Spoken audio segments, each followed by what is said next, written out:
Samantala, wala namang nakikitang problema ang palasyo sa ginawang paghingi ng patawad o apology ni Manila Mayor Erap Estrada sa Hong Kong sa nangyaring Manila bus hostage noong 2010. Pansariling inisyatibo anya ito ni Mayor Erap Estrada para rin maayos ang relasyon at pakikipag-ugnayan ng syudad ng Maynila at ng Hong Kong. May detalye si Dennis Cortez. Walang nakikitang mali ang palasyo sa paghingi ng tawad ni Manila Mayor Joseph Ejercito Estrada sa Hong Kong kaugnay ng naganap na Manila bus hostage crisis noong 2010. Ayon sa palasyo, malaya ang alkalde na gawin ang nasabing hakbang.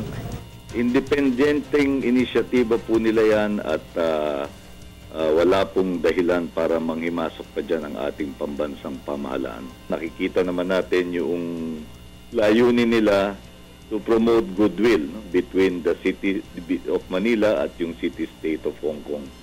So yun po ang pagtanaw natin, ang pananaw natin hinggil sa bagay na yan. Pinabulaanan din ng malaking spekulasyon na kaya hihingi ng apology sa Estrada ay upang iganti ang anak nito sa Pangulo.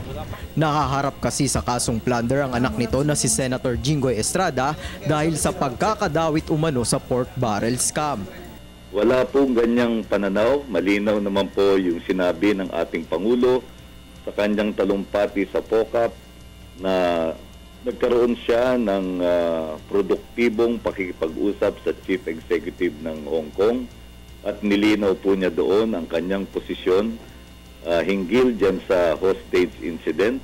Una nang iginiit ng Malacanang na hindi ito hihingi ng tawad sa Hong Kong dahil hindi naman ito kasalanan ng buong estado. Matagal na ring nagpahayag ng pakikiramay ang pamahalaan sa pamilya ng mga nasawi sa hostage crisis. Ang paninindigan natin ay hindi tayo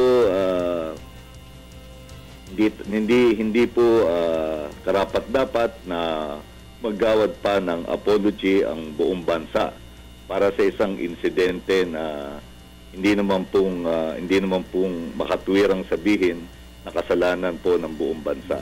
Agosto noong nakaraang taon nang mapatay ng dating police officer na si Rolando Mendoza ang ilang Hong Kong National Grandstand sa Maynila.